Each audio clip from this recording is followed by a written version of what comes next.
pecador, abrindo-lhe a porta de entrada no céu.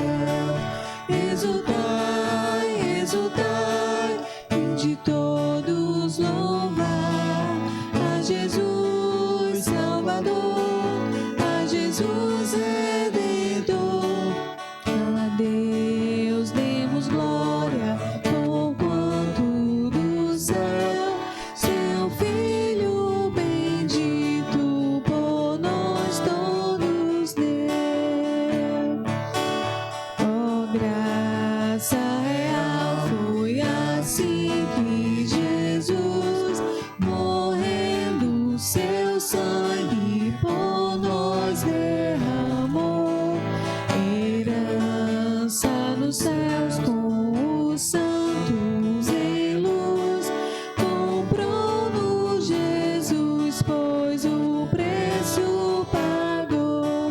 Exultai, exultai, de todos louvar a Jesus Salvador, a Jesus Redentor.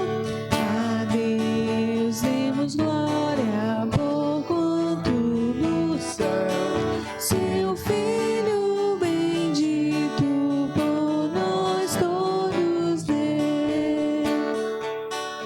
A crer nos convida ao rasgo de amor dos merecimentos do Filho de Deus.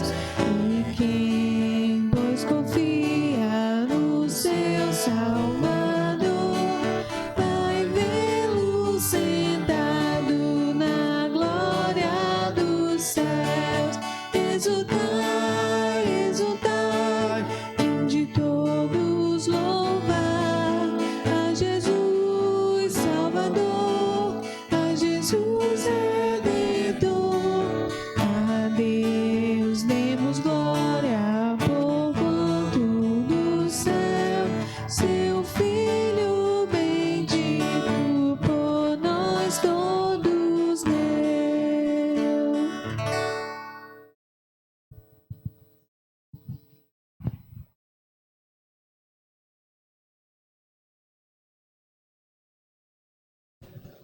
Bom dia, irmãos. Bom dia, os irmãos que estão em casa, vão assistir o culto à noite. É uma alegria estarmos aqui na presença do Senhor e agora podendo receber mais irmãos. Eu quero só dar alguns avisos antes de nós entrarmos no momento de adoração. Nós teremos agora em setembro, dia 18 de setembro, às 19h30, um encontro que é um Setembro Amarelo, né? Setembro é o mês em que nós cuidamos da saúde emocional e mental. Então, sua vida importa é o tema, que é um evento promovido pelos adolescentes, no dia 18, às 19h30, aqui na igreja, uma roda de conversa com a psicóloga Larissa Lima. Ela é membro da Igreja Batista Manaim, e junto com o pastor Eduardo, que vai estar fazendo essa interação. Nós temos também um outro aviso que é sobre o Sopão, que é um projeto da igreja, é um ministério, né, de missões urbanas, agora denominado Projeto Missões Urbanas Isaac Simon. E no dia 24, uma sexta-feira, o grupo estará saindo da igreja às 20 horas, tem uma equipe, mas os irmãos todos são convidados a participar desse projeto e se engajar também nessa missão urbana. E além da sua presença nesse dia, nós estamos também pedindo doações, né? De calçados, de lençóis, dinheiro para a manutenção do projeto, né? E doações também em alimentos, porque é produzido um panelão de sopa e a gente produz a quantidade de sopa de acordo com o que nós recebemos de mantimento. Então, quanto mais mantimento, mais sopas serão ofertadas nesse dia. Então, os irmãos coloquem isso no coração e lembrem de ajudar esse ministério. Qualquer coisa, falar com a Brenda. Eu queria convidar os irmãos agora a se colocarem na presença do Senhor. Vamos orar, entregando esse momento de adoração, entregando aqui o nosso coração e a nossa mente para adorar ao Senhor e a ouvir também a palavra que Ele tem preparado para nós nesse dia. Deus Santo e Eterno Pai, eu te agradeço, Senhor, pela liberdade que nós temos de estar na Tua casa e de Te adorar. Te agradeço, Deus, por tudo que o Senhor tem sido nas nossas vidas. Recebe o nosso louvor e a nossa adoração como um perfume suave. Prepara, Deus, os nossos corações para entrar na Tua presença. Tira da nossa mente, ó Deus, aquilo que desvia a nossa atenção de Ti. Que nós possamos estar aqui, inteiros, mente, corpo e coração, para Te adorar e para ouvir a Tua palavra. Em nome de Jesus, amém. Vamos continuar louvando ao Senhor com o ministério de louvor. Amém. Cumprimentar todos com a graça e a paz do nosso Senhor. Amém. Quem puder, quem quiser, se coloque de pé na presença do Senhor. Vamos adorá-lo com alegria, com gratidão.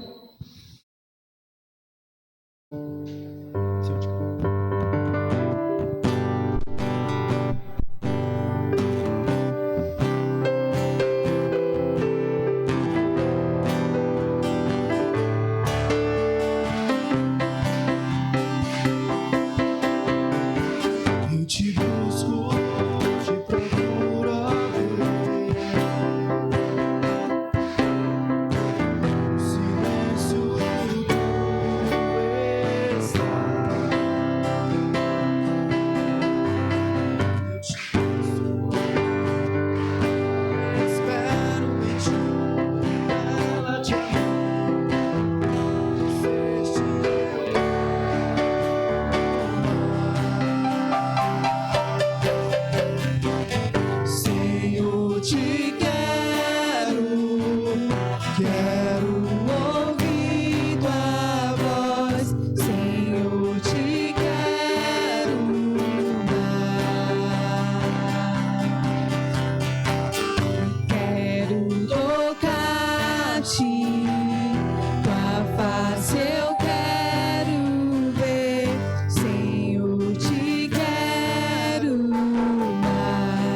Sem palavras me aproximo, quebrantado por seu amor.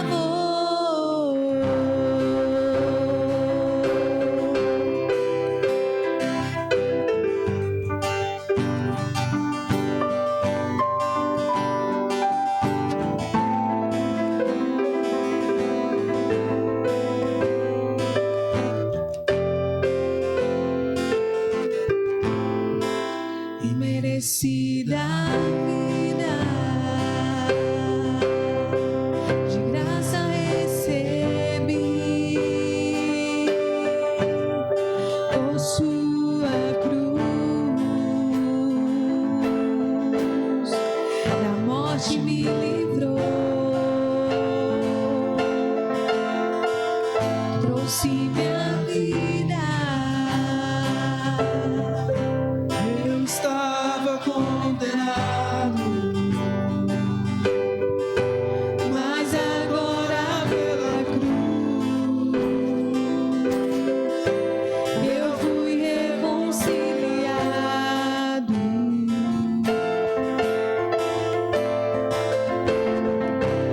Pela cruz me chamou gentilmente, me atraiu e eu, sem palavras, me aproximo, quebrantado por seu amor.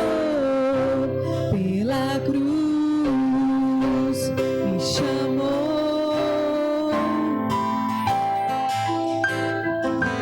me atraiu e eu, sem palavras, me aproximo, quebrantado por seu amor. Impressionante é o seu amor.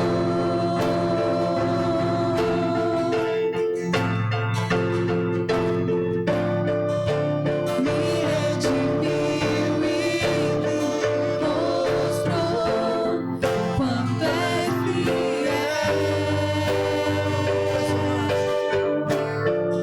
Impressionante é o seu amor.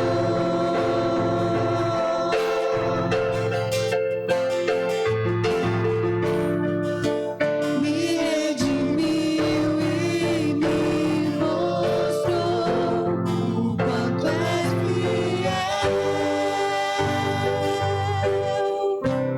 Pela cruz, canta, igreja. Ele gentilmente nos atraiu.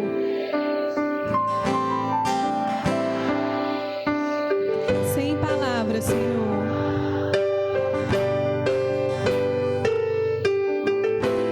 Quebrantado por seu amor.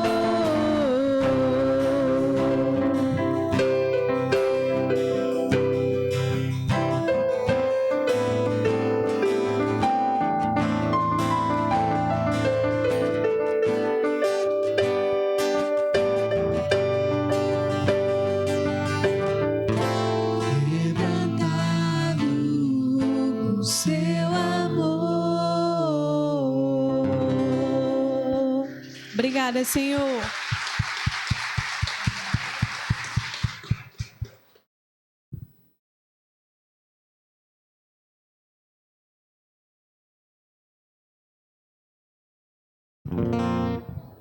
Essa música fala que nós não somos apenas servos, Ele nos chama de amigo.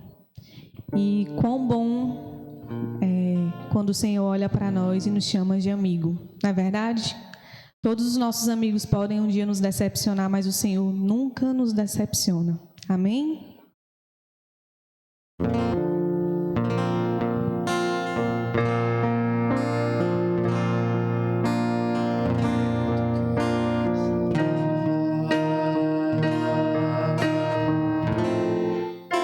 Junto a teus pés,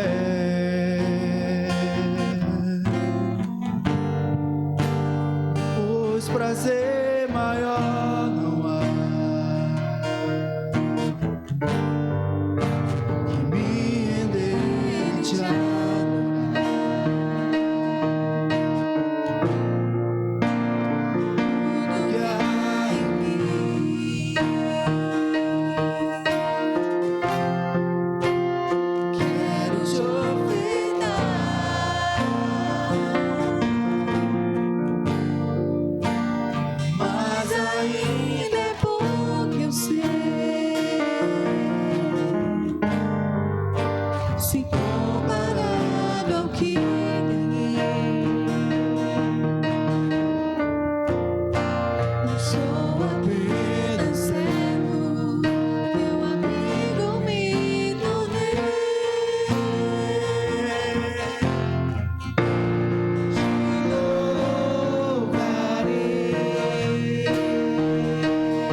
somente a ti, Jesus.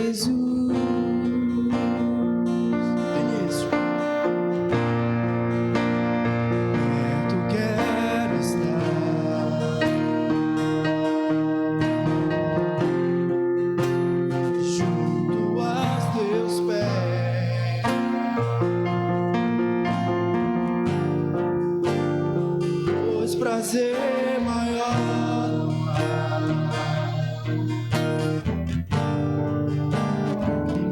Render e te adorar.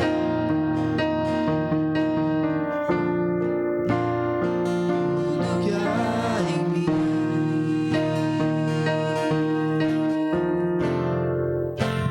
quero te ofertar.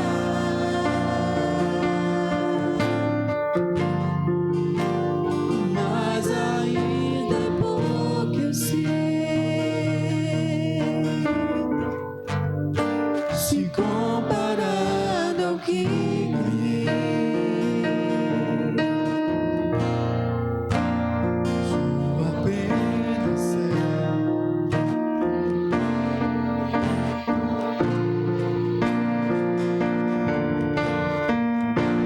Te louvarei.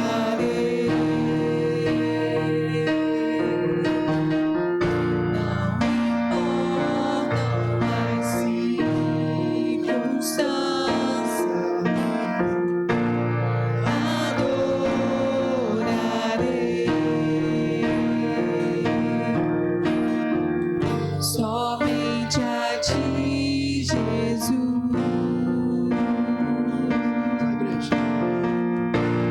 Te louvarei.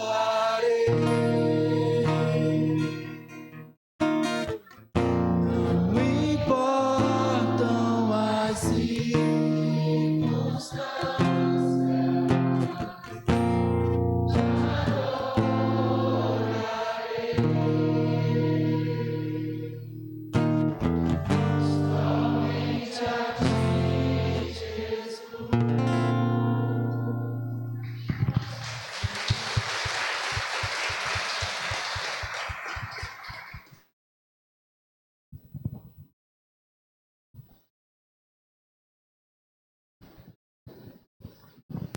Glória a Deus por termos um amigo tão maravilhoso, pela graça da salvação. Não há bem maior que nós possamos ter além da nossa salvação. Estamos aqui lutando para sermos cada dia mais parecidos com o Senhor, na certeza de que viveremos na glória eterna.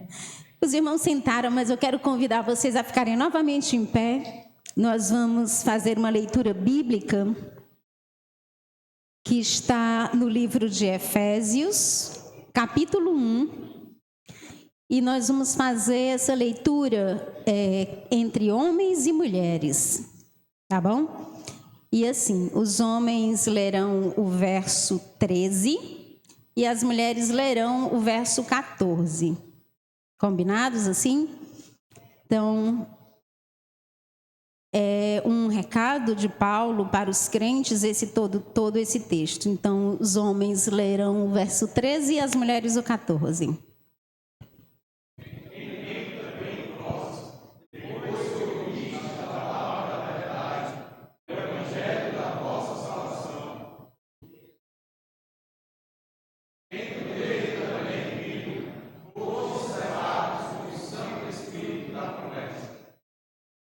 O qual, o penhor da nossa herança, até ao restante da sua propriedade, em louvor da sua glória. Amém. Vamos orar ao Senhor e nesse momento vamos entregar ao Senhor todas as áreas da nossa vida, principalmente aqueles momentos em que nós fraquejamos e pecamos diante do Senhor, erramos o alvo. Então, curve a sua cabeça e faça essa oração de entrega ao Senhor, pedindo ao Senhor perdão e que o Senhor lhe fortaleça cada dia.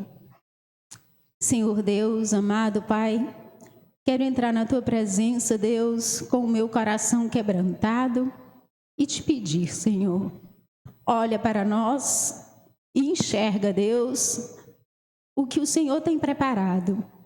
Senhor, não leve em conta as nossas falhas, as nossas fraquezas, os nossos medos, a nossa falta de fé, o nosso orgulho, tantas vezes, a nossa vaidade.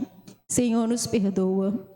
Nos dá da tua misericórdia, Senhor, a cada dia. E que a tua graça, Senhor, resplandeça sobre nós com bênçãos espirituais. Que possamos, Deus, a cada dia buscar ser mais parecidos contigo, Pai. Pensando sempre na tua cruz, na remissão dos nossos pecados e que a cada dia somos renovados em ti. Em nome de Jesus. Amém. Os irmãos podem assentar, nós temos agora o momento de ofertório, sintam-se à vontade. Esse é o momento da igreja, quando nós reconhecemos tudo que o Senhor tem feito por nós e tudo que o Senhor tem nos dado como condição aqui. E é o momento em que nós honramos isso e que nós contribuímos também para o sustento da igreja e para o sustento dos obreiros da nossa igreja.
Quero lembrar também aos irmãos que estão em casa, que não conseguiram fazer ainda a sua inscrição, que o Pix da igreja está disponível para que você também possa fazer a devolução do seu dízimo e ofertar. Vamos agradecer ao Senhor agora e por esse momento de ofertório e também por tudo aquilo que o Senhor tem realizado nas nossas vidas, todas as vitórias e pela graça de estarmos aqui. Então, curve a sua cabeça e agradeça ao Senhor. Deus, Pai de infinita bondade, eu te louvo, Senhor, e te agradeço por tudo que o Senhor tem sido, por tudo que o Senhor tem realizado nas nossas vidas, pela tua graça, pela salvação, pela vida, ó Deus, e pela liberdade que temos, Senhor, de vir à tua casa e de te adorar. Senhor Deus, toma nas tuas mãos as ofertas e os dízimos, dá sabedoria no uso, que façamos, ó Deus, aqui, aquilo que o Senhor tem trabalhado nos nossos corações. Em nome de Jesus, amém. Amém. Nós teremos uma outra leitura bíblica, e é uma leitura que está no livro de Marcos, capítulo 8, verso 34 e 35. Eu queria pedir aos irmãos que ficassem em pé, em reverência à palavra de Deus. Daqui a pouco nós teremos um bom período sentados, então vamos nos mover nesse momento. Marcos 8, verso 34 e 35, e nós vamos ler em uma só voz.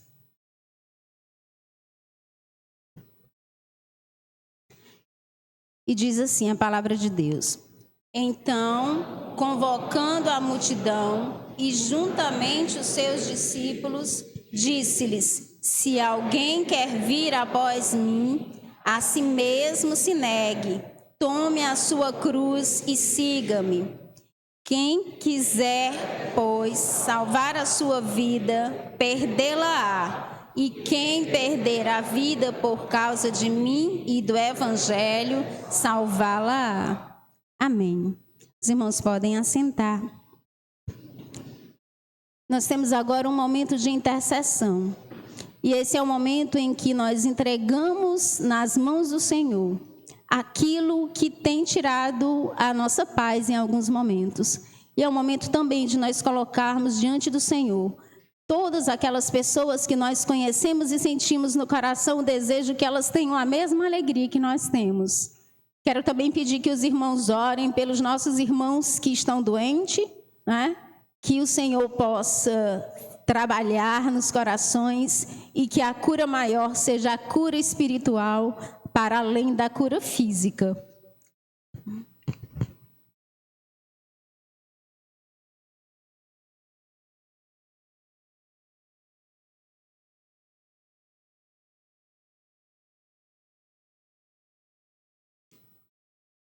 Senhor, estamos aqui na Tua presença e queremos colocar, Deus, diante de Ti as situações que por vezes deixam nosso coração entristecido ou atribulado.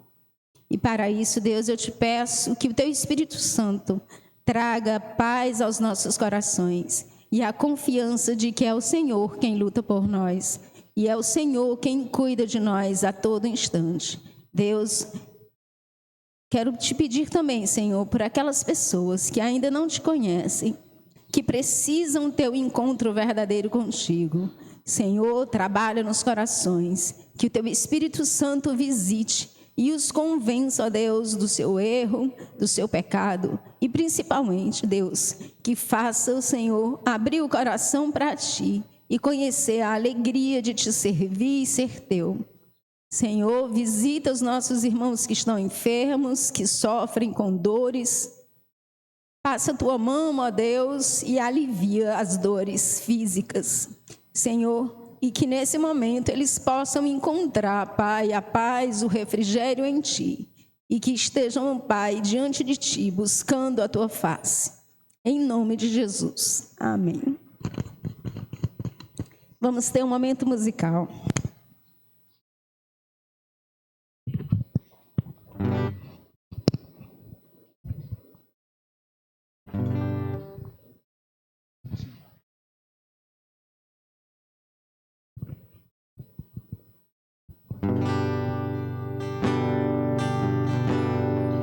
Amo o Senhor, meu Salvador.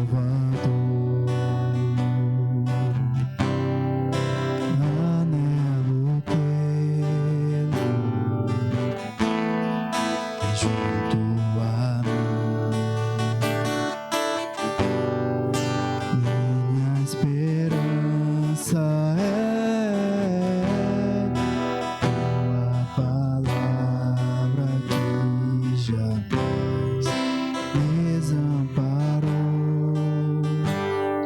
Aquele que busca Tua face e quer viver para Ti, pensar só em Ti, romper as barreiras do mundo aqui, voar com o Pai nas asas da fé e ser revestido de glória e poder. Amo o Senhor. Do início. Amo o Senhor, meu Salvador. Anelo tê-lo bem junto a mim. Minha esperança é Tua palavra que jamais desamparou. Aquele que busca a Tua face e quer viver para Ti, pensar só em Ti, romper as barreiras do mundo aqui,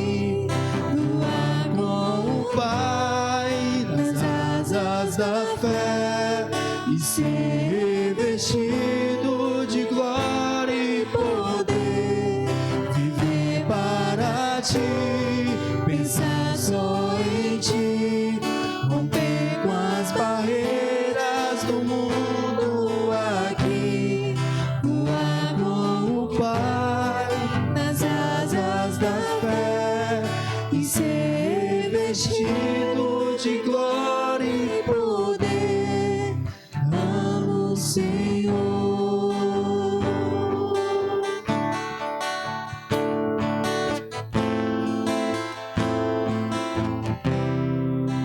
Amo o Senhor.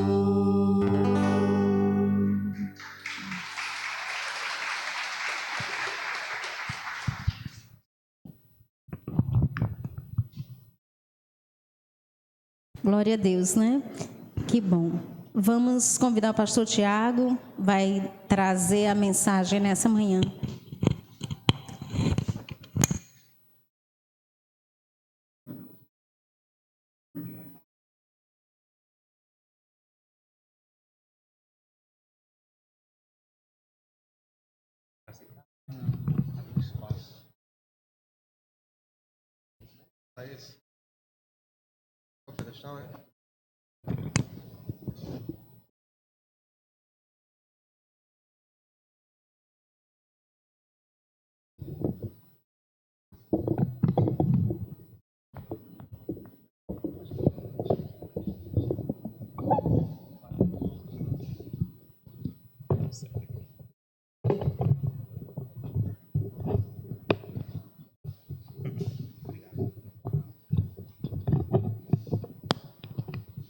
Bom dia, meus irmãos.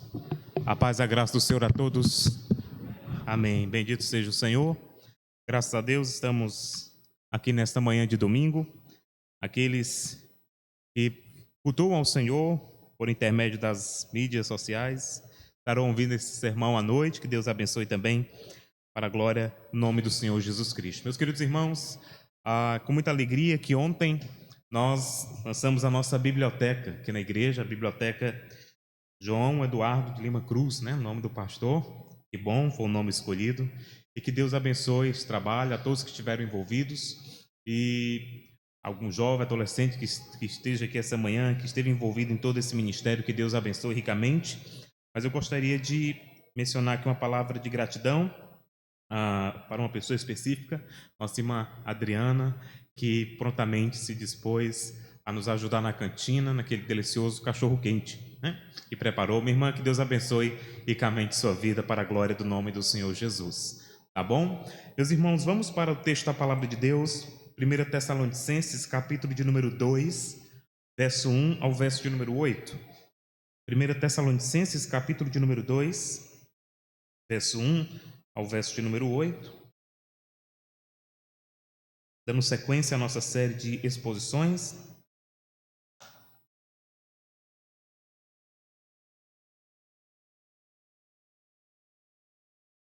Uma vida por uma causa é o tema desta exposição, dando sequência à carta de Paulo à igreja de Tessalônica, 1 Tessalonicenses, capítulo de número 2, verso 1 ao verso de número 8.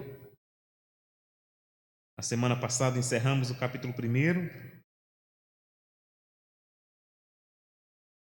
Hoje nós vamos iniciar o capítulo de número 2. 1 Tessalonicenses, capítulo de número 2, do verso 1 ao verso 8, que diz assim: Porque vós, irmãos, sabeis pessoalmente que a nossa estada entre vós não se tornou infrutífera, mas, apesar de maltratados e ultrajados em Filipos, como é do vosso conhecimento, tivemos ousada confiança em nosso Deus, para vos anunciar o evangelho de Deus em meio a muita luta.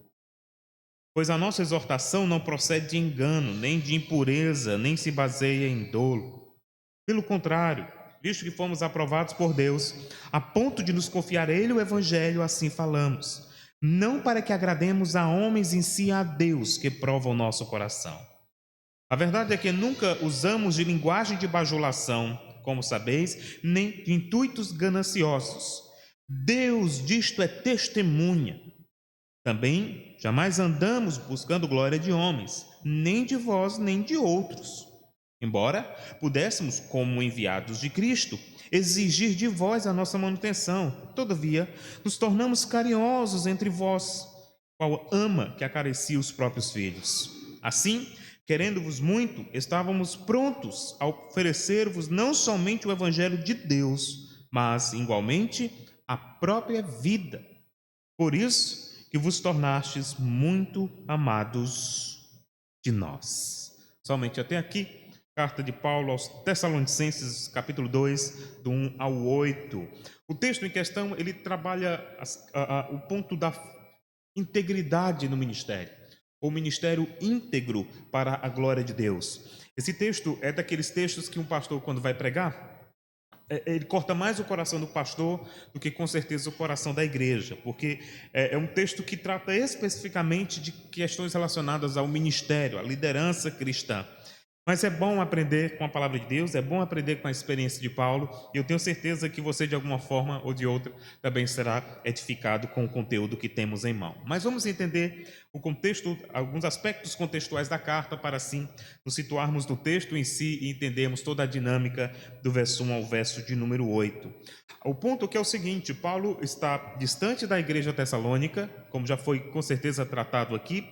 Ele está em uma região, provavelmente em Corinto, e ali ele está em uma situação de perseguição e também trabalhando junto à igreja de Corinto, e ele resolve escrever essa carta para os irmãos em Tessalônica, lá no contexto, ou melhor, em toda a região da Grécia, da Macedônia, enfim. E ele resolve escrever para esses irmãos, dando algumas orientações.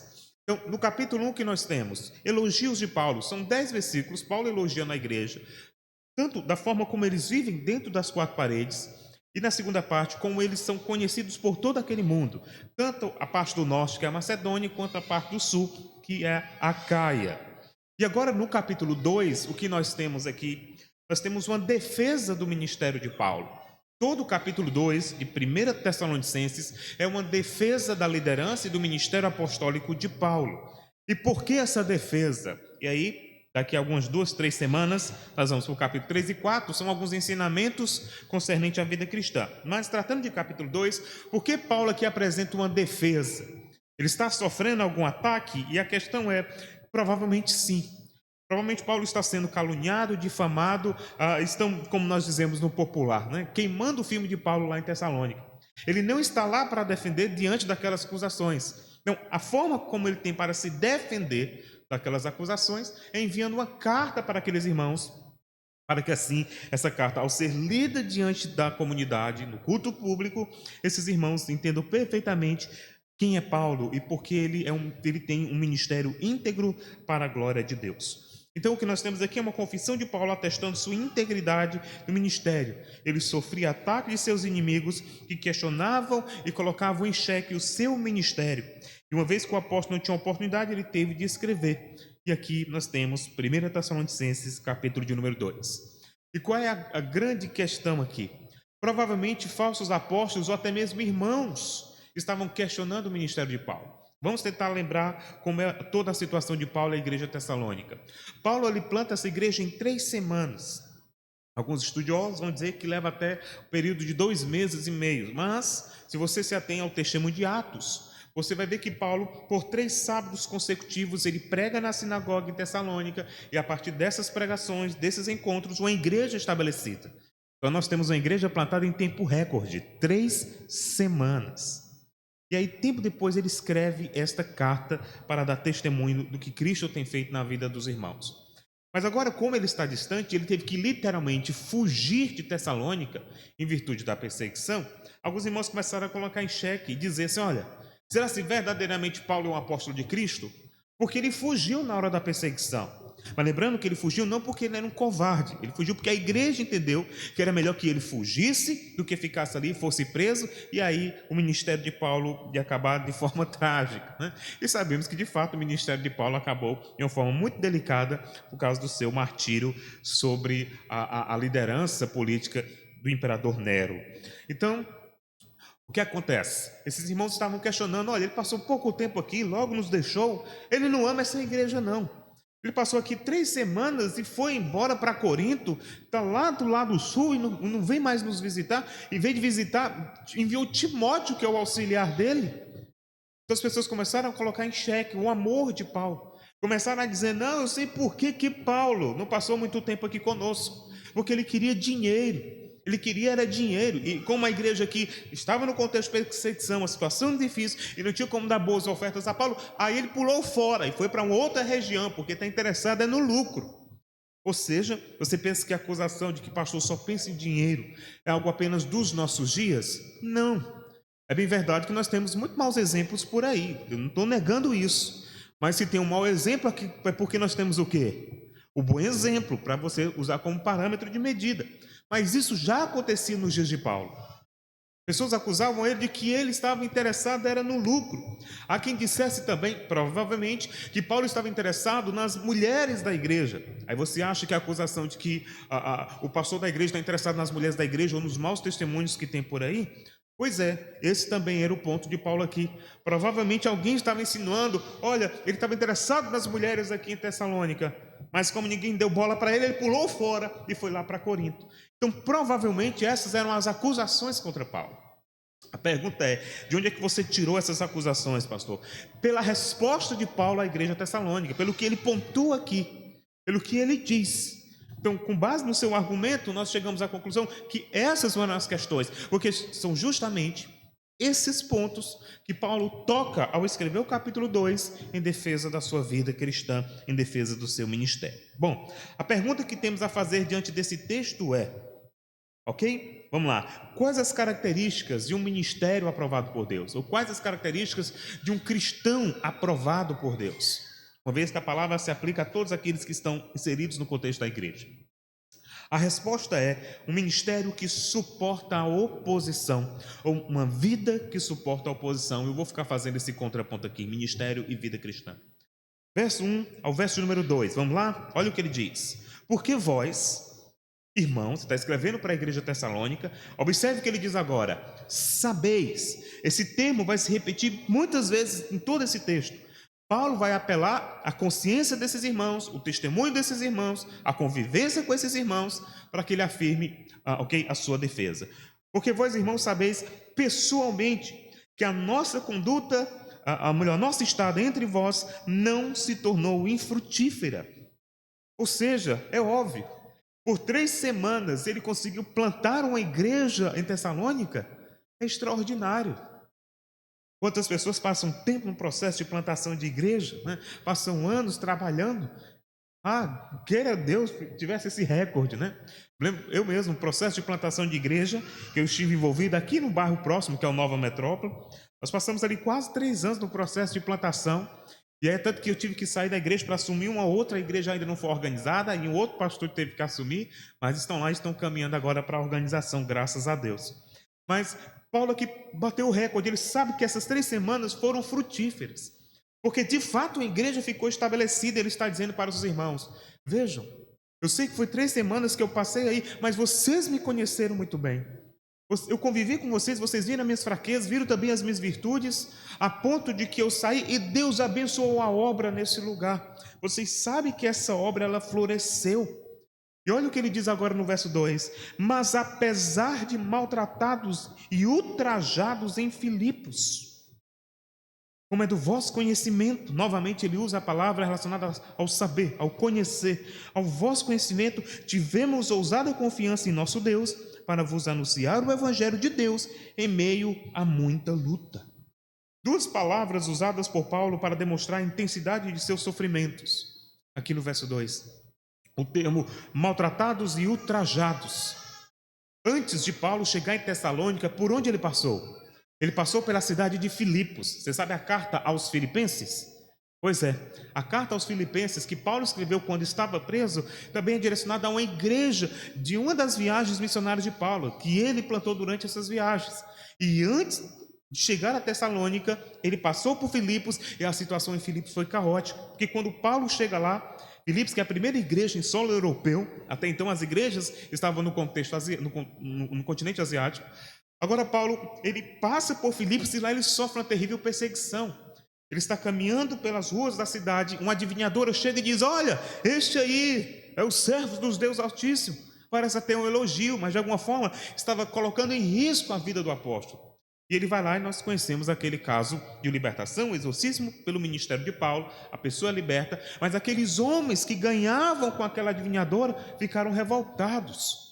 E disseram: olha, esse homem acabou de exorcizar essa nossa adivinhadora que nos dava lucro. Esse homem merece sair da nossa cidade, está causando desordem, está afetando o lucro. E aí pegaram Paulo, prenderam ele, tiraram as roupas, ele ficou nu em praça pública, em plena cidade de Filipos, colônia romana. Ou seja, Filipos não era uma cidade qualquer do mundo antigo. Filipos era uma colônia romana, ali ficava boa parte das bases militares do Império Romano, soldados aposentados, uma cidade que tinha status. E Paulo tinha cidadania romana, era como um deles também. Não poderia ser tratado dessa forma, mas eles não se importaram com esse fato. Despiram Paulo e açoitaram, maltrataram Paulo, bateram em Paulo. E quando ele saiu de lá, foi o que ele fez: mas vou dar um tempo nesse negócio de ministério que já sofri demais. Não, ele segue a viagem, chega em Tessalônica, lá tem peia de novo, mas ele vai porque ele é fiel a Deus. Então quando ele chega em Filipos, ou melhor, desculpa, quando ele chega em Tessalônica é porque ele passou por Filipos. E a situação foi trágica, ele foi humilhado publicamente, ele tinha tudo para desistir do ministério, ele tinha tudo porque de fato o ministério de Paulo era um ministério difícil, uma vida cristã muito difícil. Mas observe que ele suporta toda aquela oposição, porque ele entende que Deus o chamou para cumprir a maior missão do mundo, que é levar avante o evangelho, para ser fiel a Cristo Jesus. E ele não desiste da sua missão, porque ele sabe que maior é aquele que o chamou do que todas as circunstâncias de oposição em seu ministério. Mas Paulo também tem uma segunda característica que é importante para nós, diante da pergunta: quais as características de um ministério aprovado por Deus? Verso 3, verso 4, a resposta é: o ministério exercido com integridade. Olha o que diz o texto: pois a nossa exortação não procede de engano, primeira palavra, nem de pureza, segunda, e terceiro, nem se baseia em dolo. O ministério de Paulo é um ministério íntegro. A palavra integridade, uma palavra que tem sua origem no termo latino daquele que é inteiro, daquele que é completo. Paulo está dizendo que ele não está servindo a Deus pela metade, ele está totalmente comprometido com esse ministério. A sua vida é dedicada a Cristo Jesus. E nós, muitas vezes, uma vida tão fácil, tão menos tribulações do que o apóstolo Paulo, queremos muitas vezes desistir da caminhada cristã. Pessoas muitas vezes que querem abandonar o evangelho por tão pouco. E aqui nós temos um belo exemplo de um servo de Deus, que apesar de toda essa oposição, ele está comprometido, ele é íntegro no seu ministério, e ele faz questão de dizer isso aqui. Mas observe o que diz o verso número 3, porque aqui é de onde nós tiramos as possibilidades de acusação que eu mencionei no início do sermão. Ele diz aqui que a sua exortação, a sua chamada, lembrando aqui que exortação não tem a ver com a conotação negativa, tá bom? A questão do puxão de orelha. Tem muita gente que associa exortação a chicotadas, né? Existem muitas pessoas: olha, hoje lá na igreja o culto foi de portas fechadas porque foi dia de chicotada, foi dia de exortação. Mas a exortação aqui está mais ligada ao aconselhamento, à orientação de Paulo, o ensino de Paulo acerca de Jesus àquela igreja. E ele faz questão de dizer que esta mensagem que ele pregou em Filipos, ela não tem o quê? Olha o que diz: ela não procede do engano. Ou seja, não era uma heresia, sua mensagem era pautada na verdade do evangelho.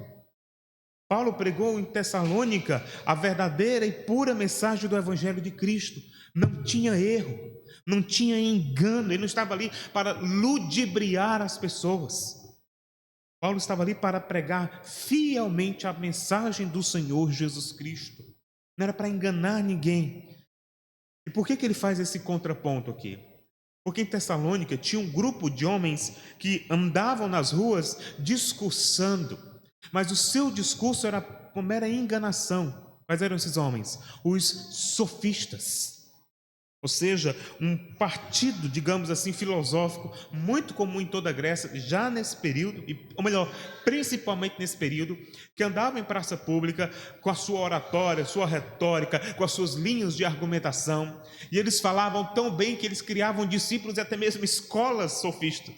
E as pessoas ficavam admiradas com a persuasão daqueles homens. Muitas mães ficavam admiradas e queriam que os seus filhos seguissem os passos daqueles homens, porque eles falavam tão bem que as pessoas ficavam engabeladas com o seu discurso. E quando ele terminava de discursar, o que ele fazia? Ele tomava as donzelas, as virgens e levava para si. Ele tomava o dinheiro do homem trabalhador, enganava as pessoas com aquele discurso de pureza, mas ele estava mal intencionado. Falava tão bonito, mas por dentro era tão feio que desagradava. E Paulo faz questão de dizer, meus irmãos, o ministério que a mim Deus confiou, que eu fui pregar aí, não tem nada a ver com o exemplo desses sofistas. Porque eu não fui falar palavras enganosas, eu fui falar verdadeiramente a palavra de Deus. Então, provavelmente, a margem de acusação é de que Paulo estava ali para o quê?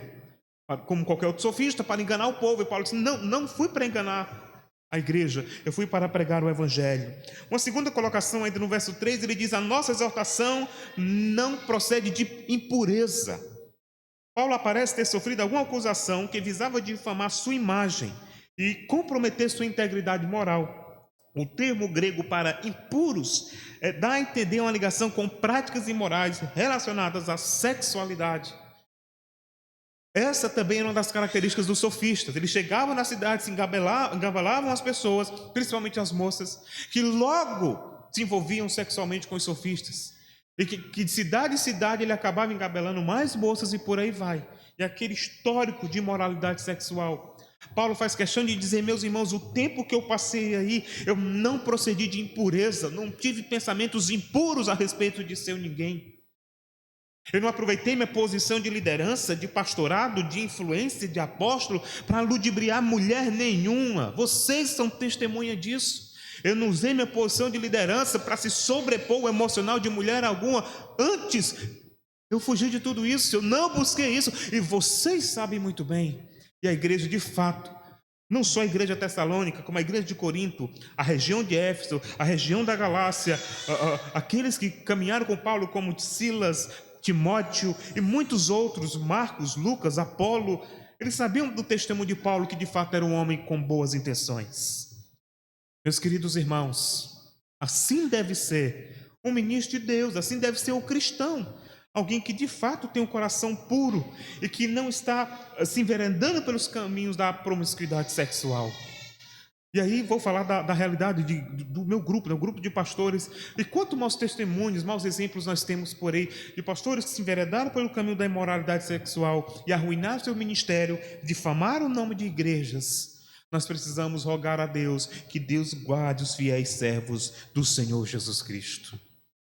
Mas Paulo vai mais além e ele diz assim, ainda no verso 3, nem se baseia em dolo. Ou seja, a palavra dolo aqui traz a ideia de isca. Paulo não foi lá na igreja tessalônica lançar uma isca para pegar qualquer pessoa, não.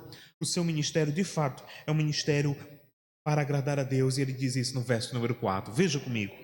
Pelo contrário, visto que fomos aprovados por Deus, a ponto de nos confiar a Ele o Evangelho, assim falamos, não para que agrademos a homens, e sim a Deus, que prova o nosso coração. Paulo, preciso fazer aqui uma observação. Paulo não está dizendo assim, ele não está dizendo isso. Não estou nem aí que estão pensando a meu respeito, eu só me importo com o que Deus pensa a meu respeito. Não, ele não está dizendo isso. Ele está preocupado com o que a igreja está pensando a seu respeito. Mas ele quer deixar claro que existem homens na igreja, acusadores da igreja, que estão colocando em xeque o seu ministério, que não precisa fundamentar a sua vida só em tentar responder às acusações desses homens. Porque Deus sabe muito bem quem Ele é. A igreja, Ele dá testemunho, ela sabe quem Ele é e Ele faz questão que a igreja o conheça. Mas aqueles homens acusadores, Paulo não pode fundamentar e limitar o seu ministério a só responder às expectativas dos acusadores. Porque se você fundamenta a sua vida só daqueles que te acusam, levantam, insinuam coisas contra você, você já não vai mais viver. E essa é uma estratégia de Satanás para te tirar o foco da vida cristã. Então Paulo, ele tem uma percepção, um discernimento E ele entende que aqueles homens, eles querem isso, eles querem escravizar Paulo. Eles querem escravizar para que Paulo não exerça mais o seu ministério, para que ele não viva mais para Cristo, mas viva apenas para tentar se justificar diante dos acusadores. E eles fazem questão de dizer: olha, quanto a esses homens aí, eu não vou estar me justificando, porque eu fui aprovado por Deus. E o que ele faz? Lembra o termo que ele usou anteriormente? Vocês sabem pessoalmente. Olha o que diz o verso de número 1, novamente. Vocês, irmãos, sabem o que? Pessoalmente, vocês sabem quem eu sou. Vocês sabem que eu fui aprovado por Deus. Agora no verso de número 4. Fui aprovado. Foi Ele que me confiou o Evangelho. Paulo tinha tudo para desistir do ministério. Paulo tinha tudo para desistir da vida cristã. Assim como muitos de nós. Acusações, calúnias, sofrimentos, dias extremamente difíceis, fora o nosso coração endurecido, um coração difícil de domar. Paulo também, mas observe que maior era aquele que o tinha chamado e que agora estava dando condições para que ele se mantivesse íntegro diante de Deus, apesar de toda oposição, de todo sofrimento, e assim cumprisse o seu chamado para a glória do Senhor Jesus Cristo. Então ele faz questão de dizer: a nós foi confiado o Evangelho, não é para agradar a homens. E aqui Paulo estabelece um princípio que é muito importante na vida cristã. De quê? De que nós devemos viver a vida cristã, cultivar a vida cristã para agradar a Deus em primeiro lugar. Nós somos a geração que está muito preocupada com a popularidade, né? A geração cibernética que se preocupa com o número de seguidores, o número de curtidas, o número de compartilhamentos, o número, a aceitação pessoal, o reconhecimento de fulano e beltrano. Nós precisamos ter muito cuidado com isso, porque isso muitas vezes nos tira o foco de agradar verdadeiramente ao Senhor Jesus Cristo. E quando você menos espera, o coração é tão enganoso que você está muito mais preocupado com a tua popularidade, a tua aceitação, do que ser fiel ao Senhor Jesus. Nós podemos agradar o mundo inteiro e não agradar o Senhor Jesus Cristo. Mas nós agradarmos o Senhor Jesus Cristo em primeiro lugar, por mais que o mundo inteiro esteja contra nós, vizinhos, familiares, pessoas do ambiente de trabalho, enfim, nós vamos ter graça para suportar toda e qualquer oposição. Por isso, meu irmão, seja fiel a Deus, custe o que custar. E Paulo deixa isso muito claro. É Ele que eu quero agradar. É Ele. Isso que eu falei no começo desse sermão. Esse sermão fala provavelmente mais comigo do que com vocês, porque quando eu leio esse texto eu pergunto: meu Deus, por que eu vou pregar? Por que eu sirvo na liderança de uma igreja? Por que eu exerço isso? Quais são as minhas motivações? É algo que precisamos fazer continuamente. Precisamos agradar a Deus sempre em primeiro lugar. E aqui tem um padrão que foi estabelecido por Paulo, que reflete a vontade de Jesus Cristo. Bom, mas quais são as características, além dessas que já foram enumeradas? Terceira, o ministério é uma vida que não busca reconhecimento pessoal. Está interligada a esse ponto da integridade. Versos 5 e 6, vamos lá? Olha o que ele diz. A verdade é que nunca usamos de linguagem de bajulação. Como sabeis, olha novamente aí o termo aparecendo. Como sabeis, nem de intuitos gananciosos. Aí ele faz um apelo no final do verso 5. Deus disto é testemunha. A palavra aqui, bajulação, né? Vem de uma palavra grega chamada kolakeia. E ela significa, sabe o quê? Não proferir palavras com o intuito apenas de agradar os ouvintes, ou aquele que está preocupado em alimentar o ego de outras pessoas, nem para isso seja infiel a Deus. Por que Paulo está afirmando? Porque assim faziam os sofistas. Eles pregavam, eles discursavam o que o povo queria ouvir. Porque eles estavam preocupados em quê? Em aceitação, em reconhecimento. Paulo não está preocupado com isso. Ele é um homem que é açoitado dia após dia por causa do Evangelho de Cristo. Ele faz questão de dizer: meus irmãos, vocês sabem da verdade. Nunca usamos de palavra de bajulação. Irmãos, e se existe algo que é terrível, é gente bajuladora, é uma lástima. Bajuladora, né? Bajuladora. Recentemente, eu estava até conversando com o pastor João. Recentemente, a pessoa chegou para mim e disse, aí começou a elogiar, né? Elogiou isso, elogiou aquilo. Eu já fiquei assim com o pé atrás, né? Eu disse, meu Deus, né? Aí começou a elogiar, aí no final assim, ok, obrigado, Deus seja glorificado. Aí sim, mas deixa eu te dizer, aí começou a queimar outra pessoa. Eu, não, peraí. Assim não dá, né? Porque você me elogiou, e agora queimou outra pessoa, aí lá na frente você vai bajular a pessoa e vai me queimar, então não vai dar certo. Então vamos parar por aqui, tá bom? Não quero ser indelicado, ó, já deu. É muito perigoso. E muitas pessoas estavam ali na igreja de Tessalônica, provavelmente bajulando as pessoas, porque tinham interesses. E olha o que diz o verso 5. Linguagem de bajulação, como sabemos, com intuitos gananciosos, estavam pensando no bolso. Estavam lá discussando e falando que o povo queria ouvir, porque ele estava preocupado era com a conta dele, com o dinheiro que ele queria ganhar com aquilo. Estava preocupado em agradar as pessoas, para que no final essas pessoas de fato o ofertassem e dessem dinheiro a ele. Assim faziam os sofistas. Eles discursavam, falavam palavras bonitas, falavam um tom muitas vezes que cativava a mente dos seus ouvintes. E aí ele falava só o que as pessoas queriam ouvir. No final ele tirava lá o seu chapeuzinho, o seu capuz e passava e todo mundo ofertava. E aí ele ia embora e levava as virgens com ele e por aí vai. Paulo está dizendo, eu não sou esse tipo de gente. Lá na frente nós vamos ver o porquê. Ele diz, olha, eu não fui aí com o intuito de bajular, de ser ninguém. A finalidade do ministério é agradar a Deus acima de tudo. Nós precisamos entender isso na nossa vida. Nós precisamos entender que as nossas palavras, acima de tudo, devem refletir a sabedoria do Senhor Jesus Cristo, como Paulo fez aqui aos irmãos em Tessalônica. Ele não foi lá mal intencionado, ele não foi pensando no lucro, no que ele poderia ganhar. Ora, irmãos, ele foi lá sabendo o risco que corria, e de fato ele teve que fugir de Tessalônica.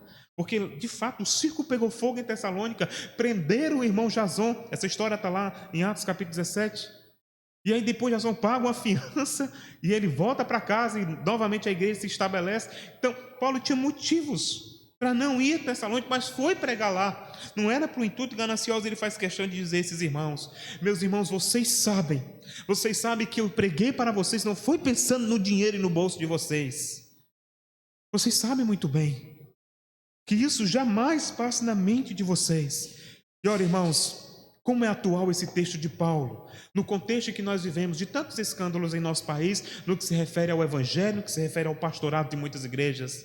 Quantos homens estão envolvidos em escândalos porque estão envolvidos com questões de corrupção e de dinheiro, e isso muitas vezes usando o nome de Deus.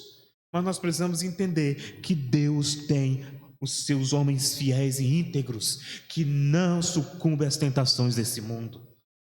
E Paulo faz questão de dizer, meus irmãos, vocês sabem, olha o que ele diz no verso 5, no final, Deus é testemunha. Paulo apela para Deus e diz, olha, Deus é Senhor da minha consciência e sabe das minhas intenções.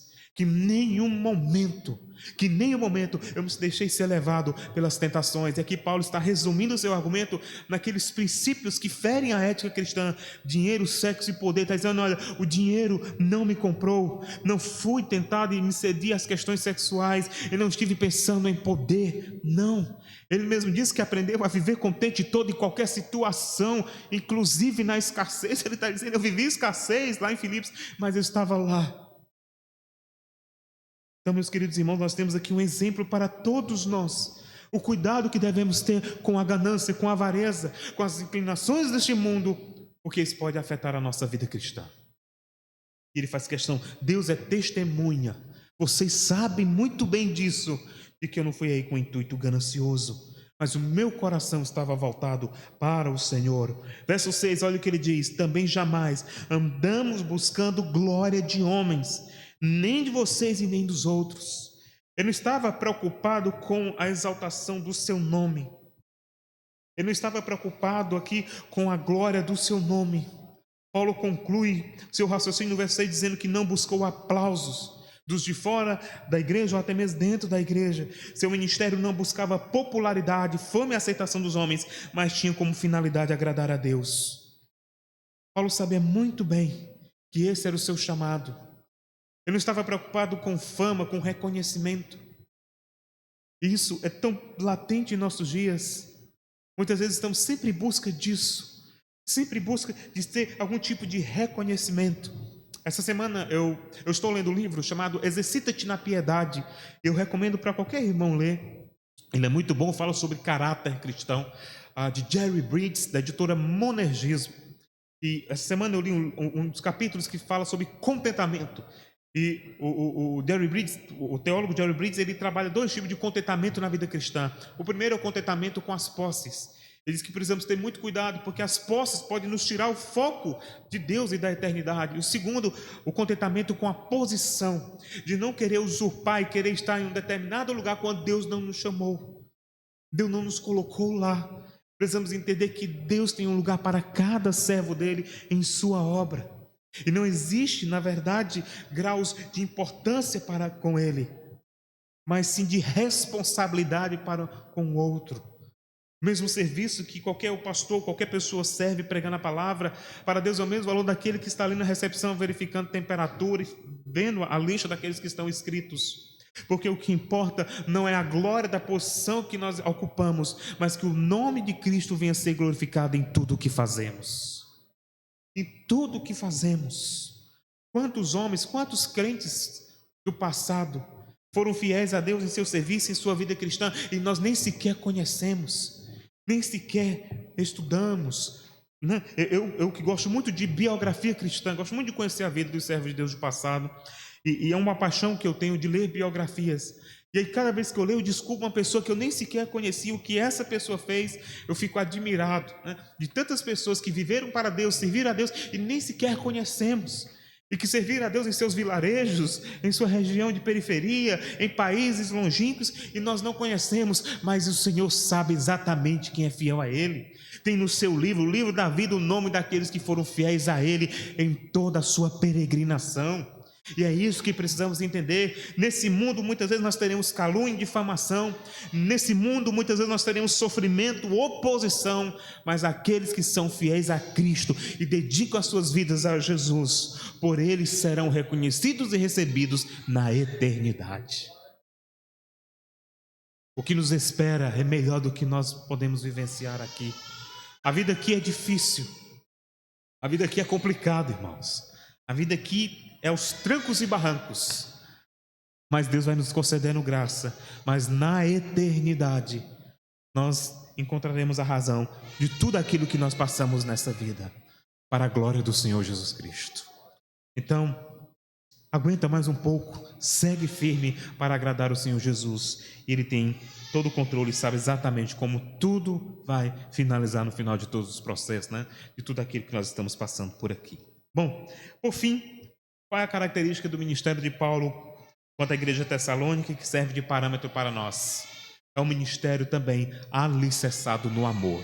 Verso 7, verso 8, olha o que ele diz. Embora pudéssemos, como enviados de Cristo, ou seja, como missionários, exigir de vós a nossa manutenção, Paulo ele deixou muito claro, escrevendo para Timóteo, por exemplo, de que o obreiro é digno do seu salário. Ou seja, para que ele possa dedicar tempo e assim servir ao Senhor sem preocupação, de coração voltado e dedicado, dedicar tempo à leitura, à pregação, ao estudo, ao pastoreio, ao aconselhamento, enfim, a tudo aquilo que o ministério exige. Paulo também, ele deixa claro para Timóteo que o obreiro de Deus, o cristão, precisa ser sensível à realidade. Esse verso 7 está muito mais relacionado à vida do pastor do que qualquer outro membro da igreja, porque ele envolve as questões relacionadas à administração pessoal. Mas observe que ele diz: embora pudéssemos, como enviado de Cristo, exigir de vós a manutenção, todavia nos tornamos carinhosos entre vós, qual ama que acaricia os próprios filhos. Paulo chegou lá em Tessalônica e ele não disse: meus irmãos, eu obrigo que vocês me sustentem. Ele não fez isso. Ele não teve um discurso de bajulação justamente para que ele tivesse o lucro no final do mês ou do seu ministério. Ele não fez isso. Ele antes disse para esses irmãos: olha, eu poderia muito bem exigir, e ao exigir, solicitar isso da igreja, eu não estaria pecando, porque é o que Deus estabeleceu em sua palavra como princípio, daquele que se dedica que ele receba. Mas observe que ele diz: mas eu, Paulo, eu tive uma outra postura para com vocês, eu fui carinhoso com vocês. Nós não sabemos exatamente como Paulo se sustentou nesse tempo que ele passou em Tessalônica. Passou, mas foi 3 meses, sim. 3 semanas. Mas 3 semanas exige dinheiro para você gerenciar a vida. Às vezes, sem dinheiro você não consegue gerenciar 24 horas, quanto mais 3 semanas. Então, Paulo, ele precisou, de fato, fazer alguma coisa. O texto em si, nós não sabemos claramente o que ele exerceu. Provavelmente, ele foi trabalhar com o que ele era habilitado. Ele era fazedor de tendas. Ele tinha esse ofício de trabalho. E aqui nós temos um belíssimo exemplo de um homem que exerceu a bivocacionalidade, ou seja, ele dedica tempo ao trabalho secular e tempo ao ministério. Isso com o consentimento que a igreja entenda de que ele faz para suprir suas necessidades pessoais. E ele então apela para essa postura bivocacional e vai exercer suas atividades para que assim ele não seja pesado ao corpo de Cristo. Mas ele faz isso da disposição do coração, por entender que ele não pode ser pesado à igreja naquele momento, que é uma atitude de amor. Mas o que motiva Paulo a ter essa postura, o final do verso 7 diz, é porque ele tem uma postura carinhosa com aqueles irmãos. Ele está fazendo disso como um ato de amor. Ele está dizendo, olha, enquanto os sofistas tiram de vocês, enquanto os bajuladores estão preocupados em tirar de vocês, eu faço o contrário, né? Eu faço o oposto disso. Eu vou trabalhar, vou sustentar e vou dedicar minha vida a vocês, mesmo que isso seja muito difícil, seja muito trabalhoso, mas eu faço questão. E eu faço isso, sabe como? Olha o final do verso 7, como uma ama que acaricia os próprios filhos. A ama aqui é uma referência a babá, né? Qual é a ilustração que Paulo usa aqui para elucidar o seu amor à igreja tessalônica? Paulo está dizendo, observe a babá. Ela cuida do filho de outras pessoas. Ela tem carinho, né? Se for uma boa babá, óbvio. Ela tem carinho, se dedica, né? Trata com amor, tal. Mas quando ela vai chegar em casa, depois daquele dia difícil de trabalho, ela vai cuidar dos próprios filhos. Aí o amor é dobrado, porque é o filho dela. Não é o seu sangue, seu DNA, é o filho dela. Ela faz isso com muito mais apreço. Paulo está dizendo, veja, eu sou como esta babá que vai cuidar dos próprios filhos. Paulo está dizendo, a atitude que eu tenho para com vocês é como de uma mãe. Interessante que ele usa também a figura do pai, mas aqui ele usa agora a figura da mãe. A figura da mãe, diz, olha, eu sou como uma mãe para vocês, eu estou cuidando de vocês, né? Próxima semana vocês vão ver a figura de pai, que ele vai apelar também como força de argumentação. Mas aqui, a da mãe, ele diz, olha, eu sou como essa mãe, está ali dedicando aos filhos, está amamentando os filhos, com ele nos seus braços, assim eu sou para com vocês.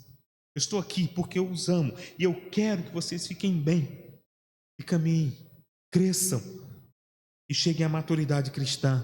Verso de número 8. Assim, querendo-vos muito, estávamos prontos a oferecer não somente o evangelho.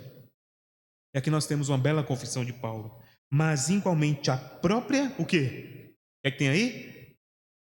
A própria vida. Por isso vos tornaste muito amado de nós. Ele diz, olha, eu estou disposto até morrer por vocês. Aí você pode imaginar, pastor Paulo está dizendo isso aí só para, te diz aqui no popular, né? De migué, né? Não. Paulo é um obreiro, é um homem sincero. Ele está abrindo o coração e dizendo, olha, é isso mesmo. Eu sou como uma mãe para vocês. Eu amo vocês. E se possível, eu não vou lhe dar somente o evangelho. Eu dou a minha vida por vocês. De onde Paulo aprendeu isso? De onde ele tirou essa ideia? Será que Paulo está com essa argumentação porque ele quer sensibilizar a igreja tessalônica? Não. Paulo está refletindo o que ele aprendeu do próprio Senhor Jesus Cristo. Paulo está dizendo, assim é o cristão. Ele, se possível, ele dá a vida por o outro. Ele vive a vida do outro. Ele se coloca no lugar do outro. Ele não trata com indiferença. A igreja tessalônica estivesse sofrendo, Paulo nunca faria isso. Estou nem aí, problema deles. Eu já fiz a minha parte, lavei minhas mãos e preguei. Não, ele não faz isso. Esses meus irmãos, se possível, eu dou a minha vida por vocês. Igualmente, eu me torno como um de vocês. Eu faço questão que seja assim, para a glória do Senhor Jesus Cristo. Então, o que nós temos do verso 1 ao verso 8 é esse belo discurso de um pastor para as suas ovelhas, mas, acima de tudo, de um cristão íntegro para a glória de Deus. Um cristão que está completamente dedicado e voltado para Deus e sabe muito bem quais são as suas intenções. Ele sabe que ele serve a Deus não somente com a sua capacidade intelectual, e olha que Paulo era um intelectual. Ele serve a Deus não somente com a sua força de argumentação, mas, acima de tudo, com a sua alma. É um homem que a sua vida está totalmente devotada ao Senhor e para o serviço do próximo, para o serviço da igreja de Deus. Que belíssimo texto, irmãos, mas vamos algumas implicações desse texto, algumas lições. Eu quero aqui concluir com 3 observações que eu entendo que são úteis a partir desse texto. A primeira delas é o seguinte: servir a Deus em muitos casos é sinônimo de sofrimento. Isto envolve perseguição, rejeição, calúnia e difamação. O ministério de Paulo é uma prova disso. Contudo, em meio à oposição, Deus concede graça a fim de ajudar seus filhos a suportarem toda resistência, toda oposição com fé e coragem. A vida cristã é feita de sofrimentos. A igreja tessalônica nasceu no contexto de sofrimento, de oposição à fé. E assim Paulo estava ensinando essa igreja a perseverar nesses mesmos princípios. Quantas pessoas, quantos de vocês, que depois que conheceram o Senhor Jesus Cristo, passaram a frequentar a igreja, passaram a vir aos cultos, ler a Bíblia, sofreram oposição dentro de casa, do parente não crente? Quantas irmãs se converteram, começaram a vir à igreja, o marido dizia assim: vai para a igreja já, né? Está bem tendo caso com o pastor, né? Está levando dinheiro para a igreja, né? Quantas mulheres de Deus sofreram essa argumentação? Quantos homens vieram para a igreja e a mulher em casa ímpia muitas vezes disse assim: vai lá, eu sei que eu estou atrás de um rabo de saia, né? Quantas pessoas? O que eu estou dizendo aqui, todos vocês já ouviram falar de alguma forma ou outra. Acusação. Família que, por ser de uma tradição religiosa muito ferrenha, também fazia oposição. Ah, vai para a igreja, então não venha mais para o convívio da nossa família. Você, minha filha, já não é mãe. Uma mãe muitas vezes diz para a filha: agora que você está na lei dos crentes, você não é mais minha filha. Acabou aqui nossa família. Isso é oposição à fé. Mas eu quero dizer para você, meu irmão, que isso é muito comum na vida do servo de Deus. Oposição, acusação, muitas vezes no próprio ambiente de trabalho. Muitas vezes o patrão exige que você tenha uma atitude precisa, né, assim, de corrupção, enfim. Você cometa alguma ilegalidade e você: não vou fazer isso não. Eu não vou dizer nem vou fazer isso. Não tem problema não, é só isso, aquilo outro, e você: não, jamais. Não vou fazer isso. Aí você começa a ser perseguido pelo gerente da loja, pelo patrão da loja, pelos seus próprios companheiros de trabalho, e de alguma forma ou de outra tentam puxar o teu tapete, porque querem de alguma forma, né, fazer com que você ceda à tentação. Quantas servos de Deus são tentados até mesmo na área da imoralidade, em ambientes de trabalho, na faculdade, onde quer que você esteja inserido. Mas eu quero lhe dizer uma coisa: seja fiel a Deus, apesar de toda essa oposição, porque Deus sempre tem um escape para os seus filhos. Ele sempre tem graça, apesar de toda oposição, de tudo aquilo que está acontecendo. Nós precisamos entender inteiramente que precisamos resistir a tudo isso. Aqui no Brasil nós não vivemos nenhum tipo de perseguição militar, pelo menos por enquanto, não sei no futuro, espero que não. Mas vivemos perseguições ideológicas contra os cristãos. Mas eu quero lhe dizer algo, meu querido irmão: não ceda aos ataques desse mundo, se mantenha firme, fiel a Cristo Jesus, porque Ele é quem guarda a sua igreja, é Ele quem guarda o seu povo. Seja fiel a Deus, custe o que custar. Se mantenha firme. Se você: pastor, estou balançado, está difícil, clame a Jesus, Ele vai conceder a graça necessária para que você seja firme até o final de sua vida. Até o final. Seja firme, caminhe com o Senhor Jesus Cristo. Isso é muito importante, a firmeza, e Paulo é um exemplo disso. Ele era firme em seus compromissos, ele era firme em seu ministério e resistiu corajosamente. Veja que ele foi açoitado. Bom, você imagina a situação, você ficar nu em praça pública, ser açoitado publicamente, as pessoas zombarem de você. Quantos crentes passam por isso em nossos dias? Quantos crentes em países no contexto de perseguição? Nós estamos vivendo agora a crise lá no Oriente Médio, no Afeganistão. Quantos cristãos afegãos estão agora em contexto de intensa perseguição? Intensa perseguição. Essa semana o governo chinês estabeleceu novas medidas de perseguição, uma polícia específica para a esfera religiosa, com o intuito de erradicar o cristianismo da China. E aí, quanto mais eles perseguem a igreja chinesa, mais ela cresce.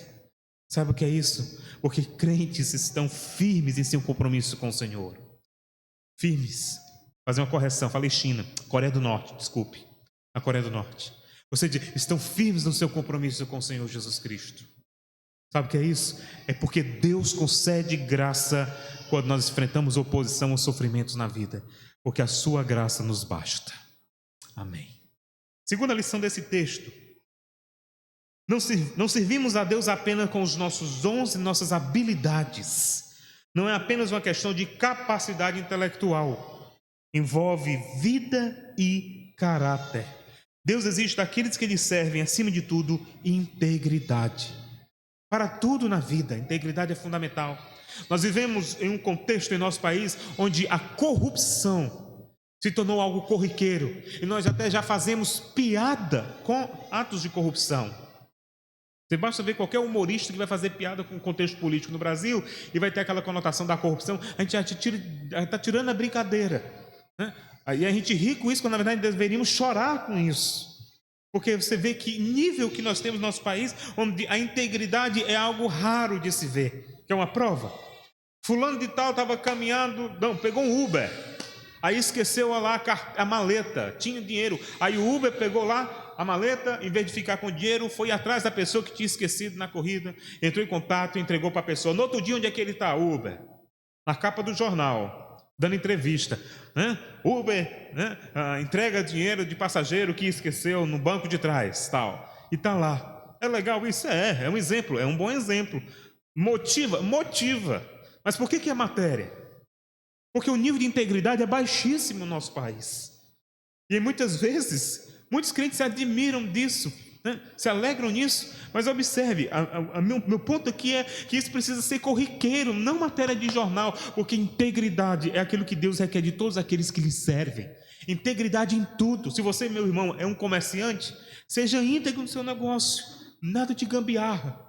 Esquece lá a filosofia do jeitinho brasileiro, que é outra coisa que é infernal em nosso país.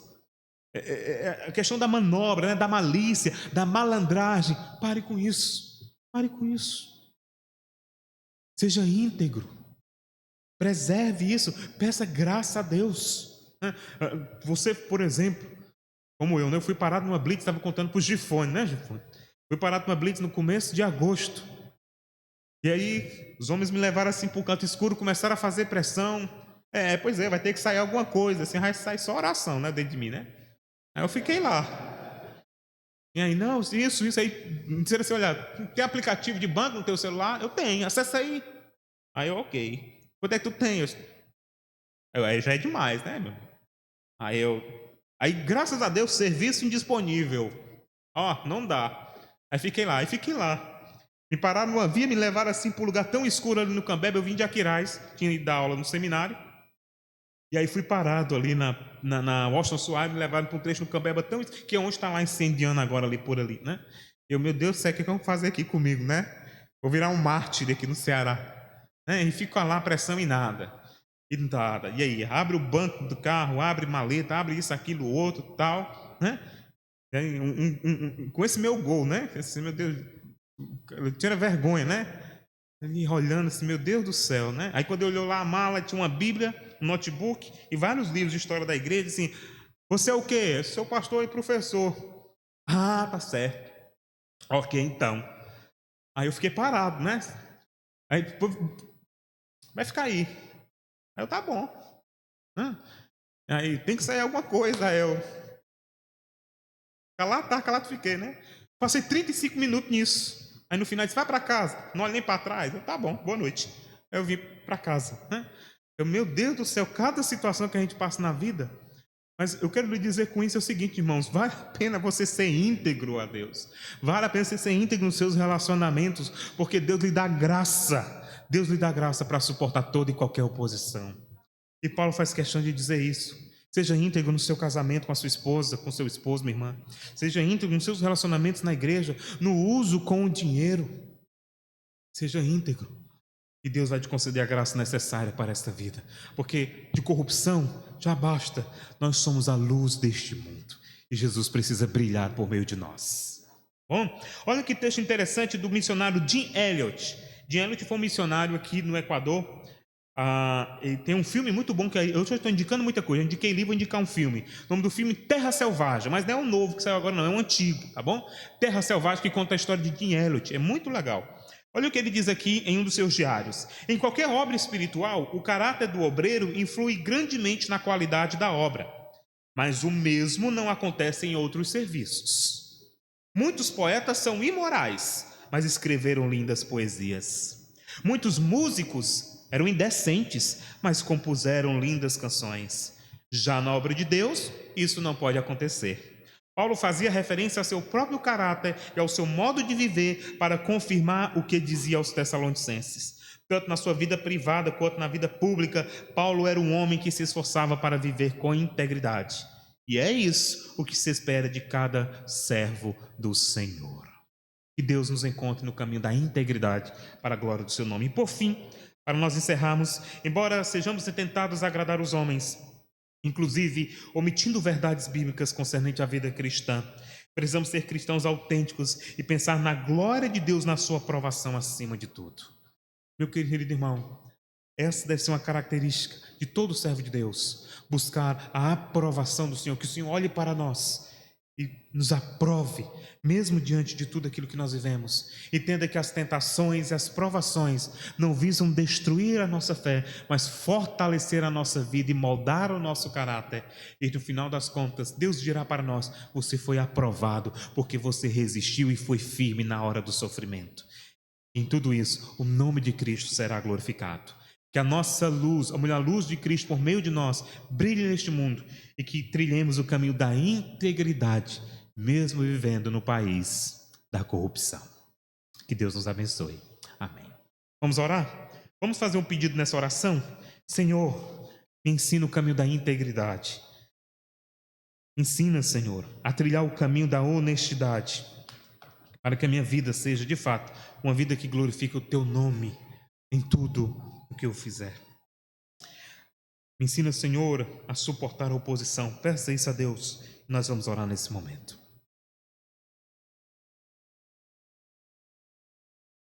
Ó Deus, nós te agradecemos por Tua bondade e por Tua graça, por esta manhã de domingo.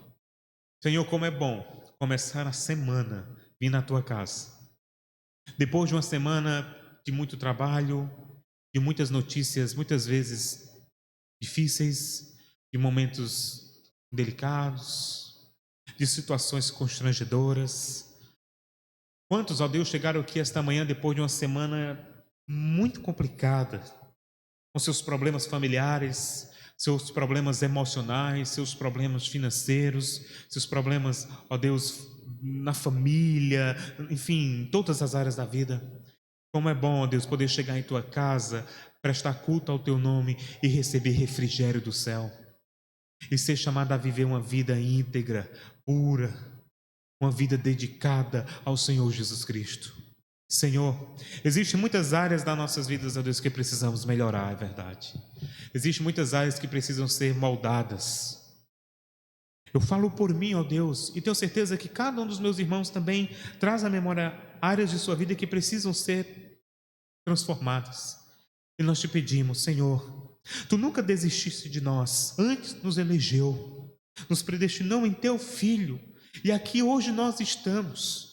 Nós te clamamos, ó Senhor, ajuda-nos, molda o nosso caráter, a nossa vida, que as nossas fraquezas sejam usadas para nos trazer fortalecimento, que os nossos vacilos sejam corrigidos e que os nossos pés fiquem firmes, e que a nossa vida seja inteiramente dedicada a Ti, que a nossa vida seja dedicada à causa de Cristo Jesus, que a nossa vida seja dedicada ao Senhor Jesus Cristo, que as pessoas olhem para nós e vejam em nós verdadeiros exemplos de servos de Deus. Ó Deus, nosso país é marcado por tanta corrupção, tantos discursos, ó Deus, vazios. E nós, a Tua igreja, muitas vezes estamos nos enveredando, ó Deus, para essas coisas. Ó Deus, freia a Tua igreja. Que o servo de Deus em nosso país entenda que a sua integridade a Jesus, o seu amor a Jesus deve estar em primeiro lugar. Porque o nosso reino não é deste mundo. O nosso reino é no porvir. Ó Senhor, molda-nos, Senhor. Trabalha em cada um de nós. Trata o nosso caráter. Quebra, Senhor, quebra o nosso coração orgulhoso. Esmiuça o nosso coração de pedra. Porque precisamos aprender a ser como Teu Filho Jesus. Senhor, nos dá firmeza diante das provações. nos dá integridade em meio à corrupção e nos ensina a glorificar a Ti e não buscar aplausos. Esta palavra fica em nossos corações, hoje e sempre. Amém. Vamos ficar de pé, meus irmãos, e vamos ser despedidos com a bênção do Senhor. Medite nesse texto, participe das programações semanais da nossa igreja e que Deus abençoe. Que o amor de Deus, o nosso Pai, que a graça do Senhor Jesus Cristo e as doces consolações do Espírito Santo repousem sobre nós, hoje e para sempre. Amém. Faça a última oração. Uma boa semana a todos.